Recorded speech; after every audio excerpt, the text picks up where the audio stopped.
Kimin gibi adam olsa? Abla gel. Yeni geldin.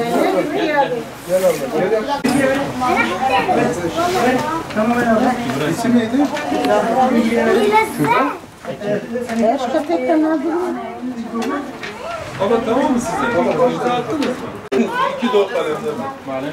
Abla senin 2 tane lise vardı. Başka?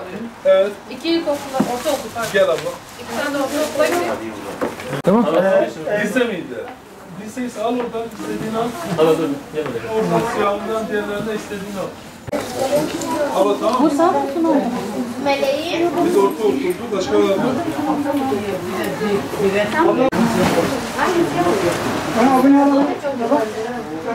Yeni geldin.